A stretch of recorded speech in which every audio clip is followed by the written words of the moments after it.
Bueno, vamos a los Buddenbrook de Thomas Mann.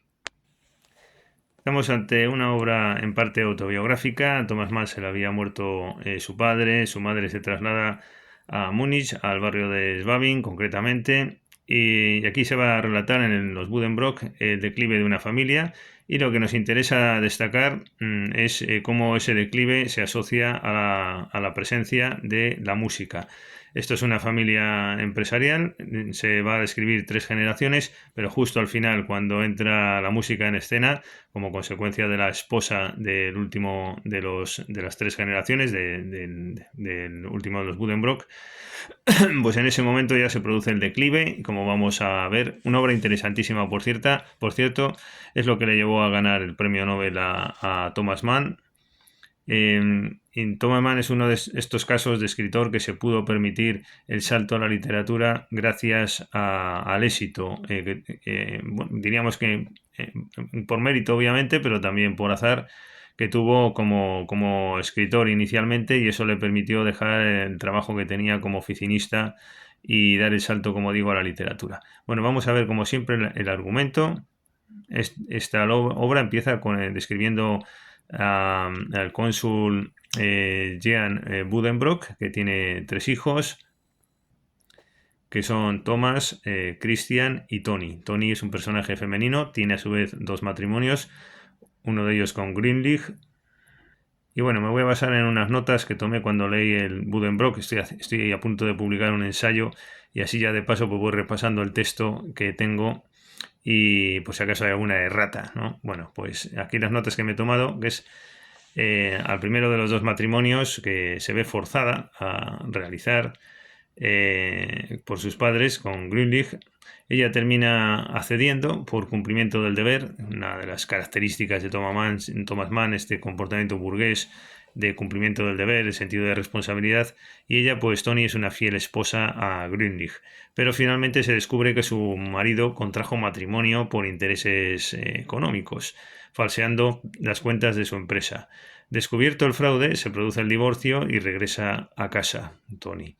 Más tarde contrae nuevas nupcias con un bávaro que, cuando recibe la dote, decide dejar de trabajar y convertirse en un comodón, originándose el segundo divorcio de Tony. Por si fuera poco, su yerno comete una estafa y es encarcelado.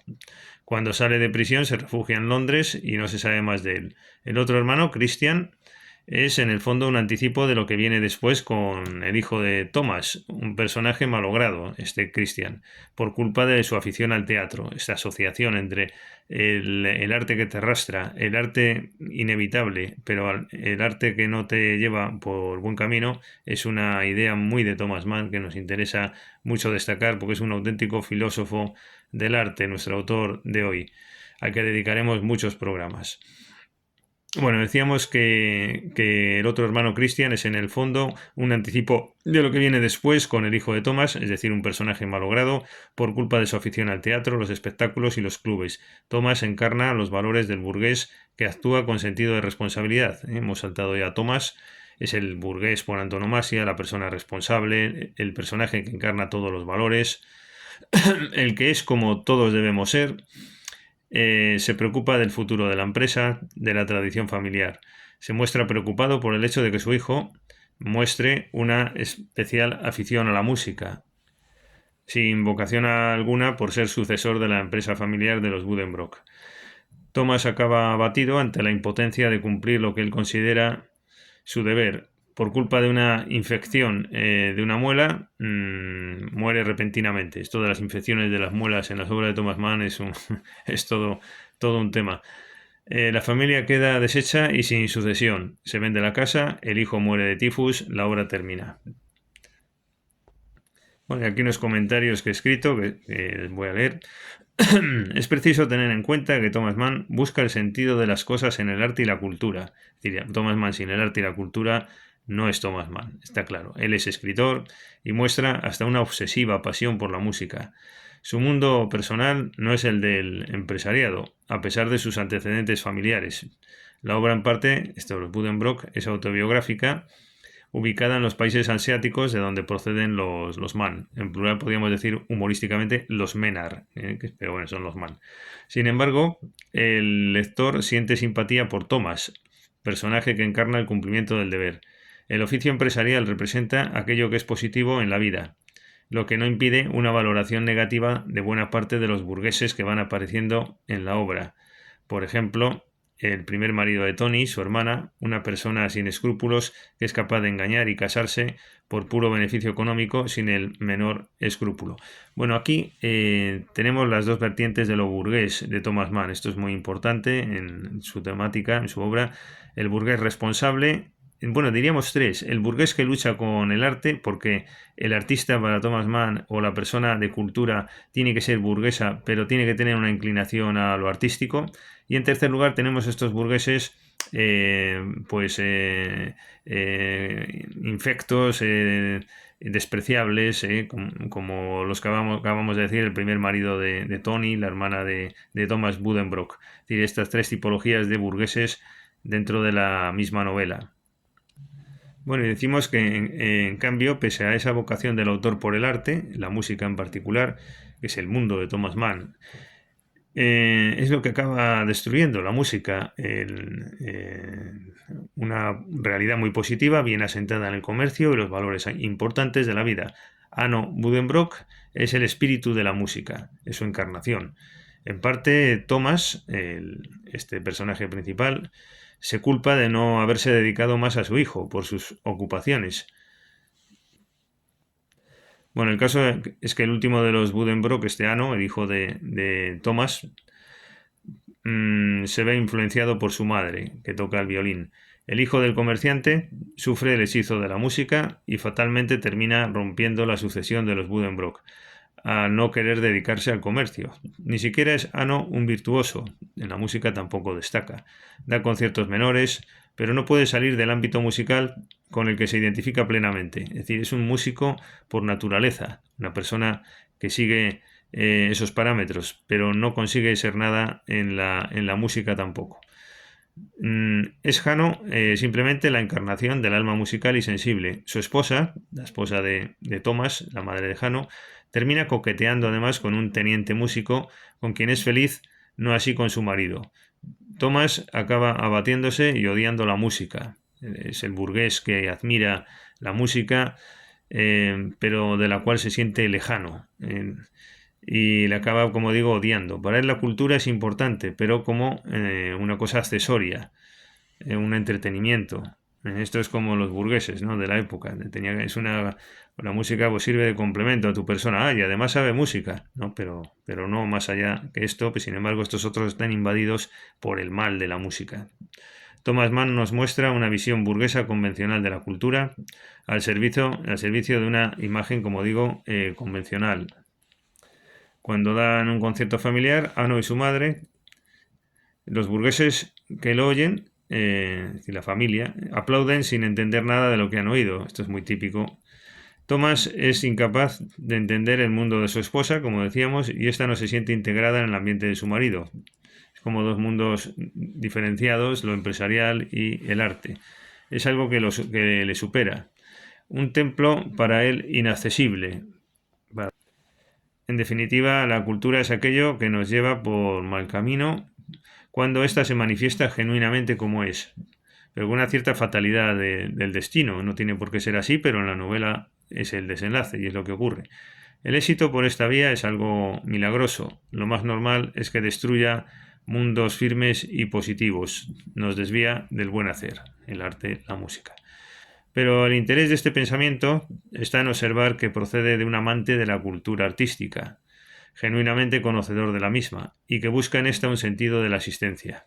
Hay en Thomas Mann como un anhelo hacia la música al mismo tiempo que una expresión de rabia por no ser la música un mundo posible. Esa idea me parece crucial. La música es la solución frente a los negocios, frente a algo insatisfactorio, esencialmente, como la vida misma, pero la música termina no siendo la solución. El derrotismo cultural, a mi juicio, es manifiesto. Aquello que es la posible solución, el arte como modus vivendi, termina no siendo la solución. Esta no está en el mundo de los negocios, Está en esto otro que se ama, pero que no conduce a nada. La obra es además una representación del mundo burgués del siglo XIX, en un contexto de revueltas sociales de mediados del siglo mencionado y de paulatina presencia de elementos socialistas y proletarios. No se apuesta por estos, Thomas Mann es conservador, sobre todo en la parte inicial, primera de su obra, después cambia un poco. Lo burgués no queda maldecido o negado. El autor se sitúa entre dos mundos, padeciendo los debates internos propios de estas tensiones. Con Thomas Mann podemos hacer ver cómo los intelectuales más amantes de la música se empeñan en demostrar que ha de desecharse esta realidad musical. Es como si Mann tuviera un empeño constante en mostrarnos siempre esta realidad musical, sin la que no pueden existir sus obras o personajes, al mismo tiempo que nos muestra, desde su mayor comprensión y entendimiento, su carácter imposible del arte, de la música, y con ello posiblemente del mundo mismo. En la obra globalmente considerada de Thomas Mann hay una serie de constantes. El arte auténtico quiz, en especial el musical, aparece siempre y se contrapone a lo social. Determinados sujetos ven la sociedad de forma distinta. El artista no encaja en las pautas ordinarias. No es necesariamente positivo este don genial, el don musical. Lo artístico puede conducir al abismo o sensación de inutilidad, pero lo social como solución siempre se observa insuficiente si no hay arte. Las obras de Mann están asociadas a este tipo de personajes. Cuando lo artístico ha superado lo burgués y podría hoy ir más allá, sobreviene el otro espíritu de Mann, burgués, controlado, disciplinado, de serio talante evangélico. Es decir, los personajes y él mismo están invadidos por esa pasión musical, pero necesitan este freno que es lo que les ata a la realidad y lo que les salva. Lo burgués es lo que te salva de esa desmesurada pasión y ese arrastre al que te conduce la cultura artística, el arte en particular. Esa contención se consigue mediante lo burgués. No vale el desenfreno artístico. Para poder ser artista tienes que tener ese freno, esa contención que te da este otro elemento. Sin él es que no habría arte. No es que... Esa es la clave, yo diría. Es decir, sin él no habría arte, porque lo que te da la posibilidad del arte es esa contención, ese elemento burgués que es lo que te hace permanecer en la posibilidad del arte. Porque si no se te escaparía de las manos el arte, sin ese elemento burgués, y esa desmesura desbordaría la posibilidad de ser incluso artista. Bueno, no se trata de un simple gusto por lo musical, es decir, este no es Thomas Mann, que es que le gusta la música y toma este tema de referencia como al que le gusta la filatelia, ¿no? No es ni siquiera una melomanía, he apuntado yo aquí, o pasión que una persona siente por la música. Se trata más bien de una necesidad de lo musical como concepción. La realidad se expresa en clave musical. Thomas Mann se considera un escritor en la línea evolutiva de la cultura alemana, que parte del romanticismo alemán y pasa por Schopenhauer y Nietzsche. Sigue esta herencia. La música es el modo de expresión alemán. Si suele considerarse que la melomanía, a diferencia de las manías que son relacionadas con conductas disociadas como la mitomanía, el mentir, la cleptomanía, robar, etc., como decía, si se suele considerar que la melomanía no es un peligro para la sociedad, en el caso de estos pensadores no está claro que sea así. Hablo en plural porque va a haber alguno más, como haré en algún vídeo posterior, Robert Musil, Joseph Roth, etc. En este libro, el Buddenbrock, estamos intentando poner de manifiesto lo demoníaco de la música. También que su influjo social es necesario, pero que sin contención puede ser nocivo. Incluso yo diría que puede no darse, como decía antes, ¿no?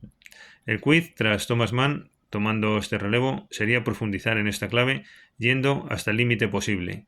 El límite posible lo establece el punto en que se observe que lo musical empieza a tener más inconvenientes que ventajas a la hora de adoptar esta clave para la ordenación misma de lo existencial y de lo social. El primer paso es profundizar en la esencia del arte, extraer principios y proyectarlos a la realidad social. Encontramos fundamento para estos planteamientos en los Buddenbrock de 1901 o en La montaña mágica. Todo esto que estoy haciendo ya es elucubración personal, basándome también en La montaña mágica o en las consideraciones de un apolítico. Bueno, pues con esto ponemos punto final con este análisis tan personal de los Buddenbrock. Muchas gracias por su atención.